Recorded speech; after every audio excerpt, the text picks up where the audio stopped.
Hello and welcome to Community Forum, a community service of CAN TV.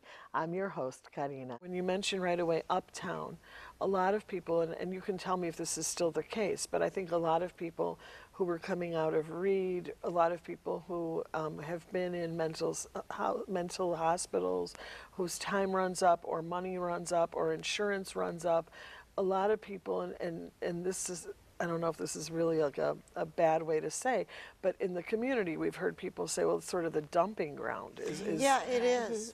is where people get thrown out on the street. They get dropped off in Uptown. Is that's Like also people are, unfortunately, they'll do something where they'll go to Cook County Jail just because there's no other place to put them or because Reed doesn't have any more room.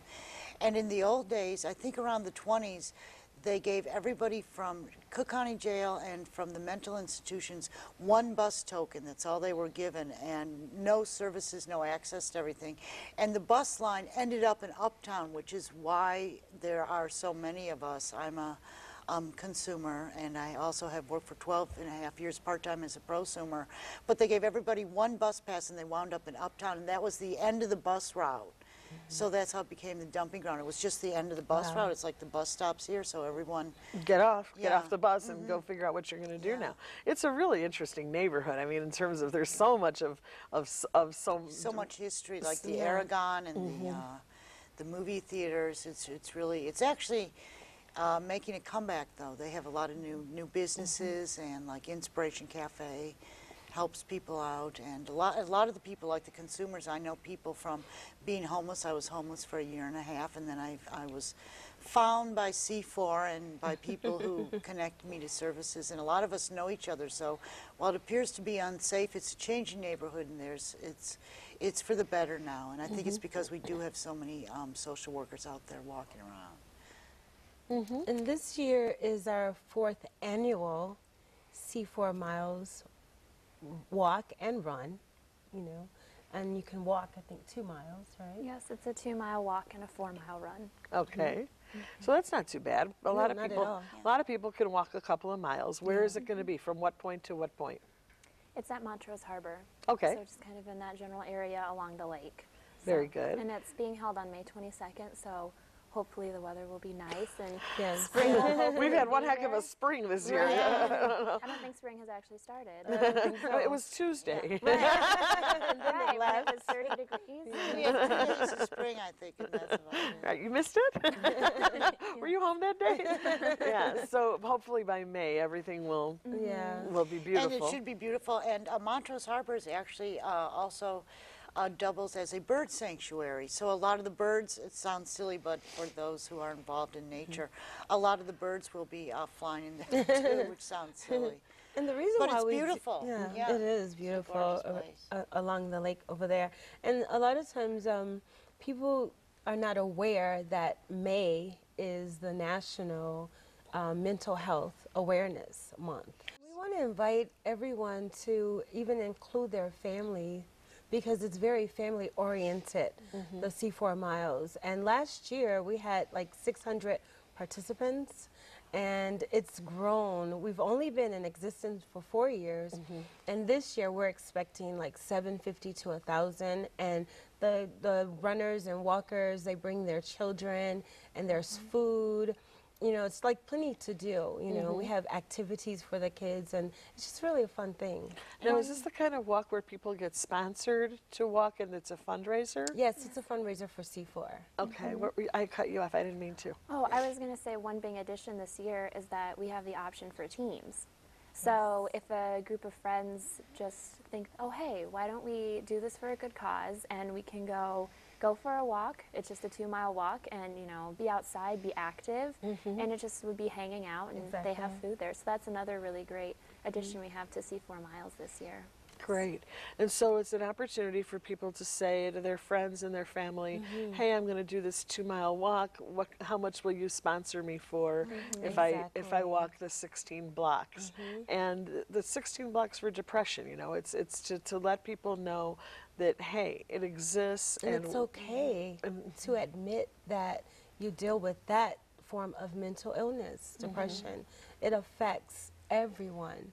you know, in some form or fashion. What we do want to do is at least bring out the awareness and say, Exactly. hey, you know, it's sort of like Betty Ford acknowledging her, what was it, her alcoholism, and, you know, being able to say, hey, okay, so this is going on, This is- and this is what you do. All right. Acknowledging mental illness for those of us who suffer from it can be a very empowering experience, and I think that that's part of the healing experience too. And I think C4 really aids in the healing just by their programs and how you could call them alternative, but really they're in some ways cutting edge of I don't know, providing humanitarian services right within the USA. Exactly. A lot of times you forget that this is something that's affecting the 1 in 10 people in the United States of America, and it's nice that we can be empowered to be active in our own health, in our own health care. And isn't that something, as she stated, 1 in 10? Yeah. Yeah, it affects 1 in 10.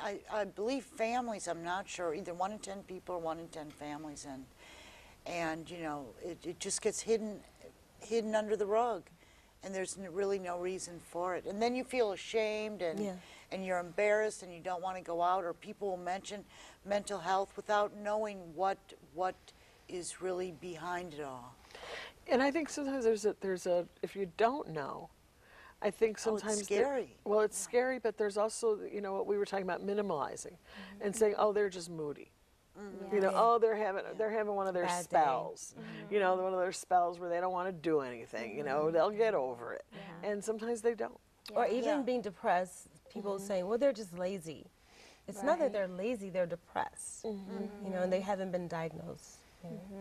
And oftentimes people think it'll go away. Yes. They think it's a phase, but so often it's not.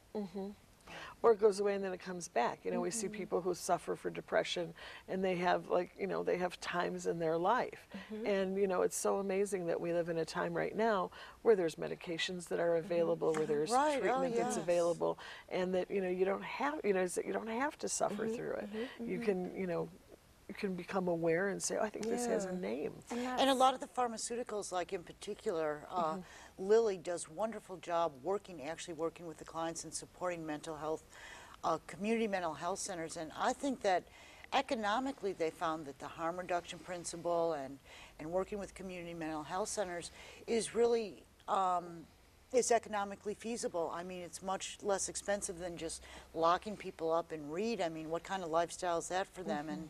And the shame of even, you know, spending a lot of time in read. And now people can go out in the community and they can work part-time. I know a lot of people who are consumers who have part-time jobs, and they contribute and they live healthy lifestyles. So it's kind of like we're walking in a way through the walk to destigmatize mental illness, which is really, as someone said, it's the last stigma of the 20th century.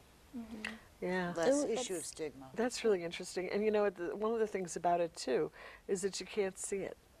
You know, Yeah. Exactly. It's not tangible. so that, you know, if you can't measure it, I don't think you can Right. measure it. You know, we can't take a blood test, Right. and we can't take a urine test, and we can't, you know, measure something and tell, you know, all that kind of stuff. So it's very subjective, can be very invisible. And so I think, you know, just the awareness, just when you guys go out and do your walk, or just, you know, we're so glad that you're here today to say, you know what, this exists, this is an issue, this is a problem, it's different in every person, and yet it's very real. And we're showing you that it's people just like, you know, it can affect anyone, people just like you and me, or you may have a friend who suffers from depression, and because of the stigma, they don't want to admit it, and it's difficult to go get services. So, you know, we're here and we're healthy and we do things out in the world, you know, we just don't need to hide. And there's so. a community. I think Yeah, another sense big of part of the community. walk is it brings a lot of individuals out who normally wouldn't come and say, I have this, and look at all these other people with me who also have this, and we're together. I'm not alone. Yes. I think a lot of people who suffer from mental illnesses feel that they are alone. Sure. And that's one of the great things about C4 and this walk, is because it, you know, just reminds people that no, you have people here just like you who want to help you. Exactly. You know, it makes me want to make this next comment too, is, you know, I know that you're working with addiction and alcoholism. And when I talk to people, and it's come out that in our society, gambling is the #1 addiction. But it's so part of our society. Everybody wants to get their lottery ticket. Everybody wants to go to the casino. Everybody wants to go to the boats. Everybody, great point. so that it looks normal, or you can't see Yeah. who, and I'm thinking the same thing is, we're talking about depression, but there's also anxiety. Exactly. Yes. And there's people who, oh, I don't go in elevators. I don't go there. I won't fly. Oh, they're all going to, California. Well, I won't fly. And we just say, oh, you're such a pain. Oh, you're so nervous. Oh, you're always, and that can be a mental wellness issue. That's something else that could be treated that we don't necessarily, you know what I mean? Like the gambling. We don't necessarily see it as a problem because we just say, oh, that person's just being difficult. And how many people are dealing with their depression by gambling? Yes. Trying to make themselves Yeah, feel that's better. Self-medicating in a way. Yep, self-medicating and exactly. So I think that there's so much to this, and I think it's just really important to sit down and have the conversation and say, when is it becoming a problem? And when is it not just normal? And when does, is this something treatable? Should this be treated?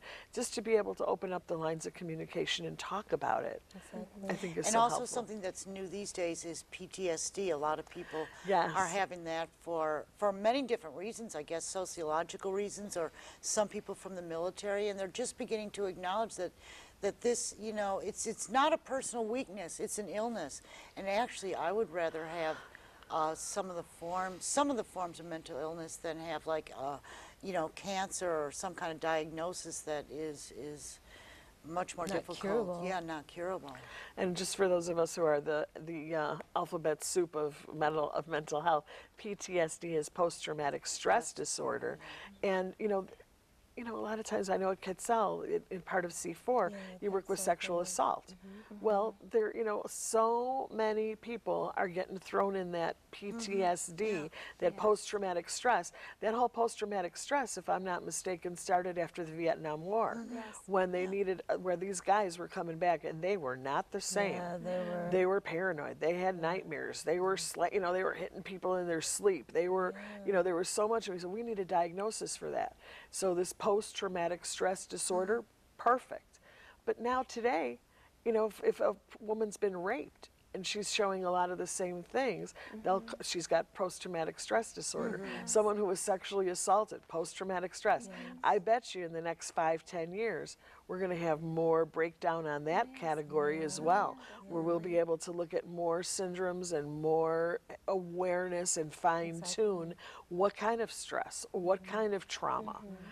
But what's helpful to know is that this is a reaction to something, that you're not just, goofy. Right. That this It's is situational. it's situational. And it's C4 an adaptation. C4 gives you a lot of hope. Like, you don't have to sit at home, by yourself in a corner with the light off and suffer. I mean, that's what's good, is that people, especially the walk, we're out there in the sunlight, we're with, we're with nature, we're with friends, Yeah. we're with people, and it's a healing community.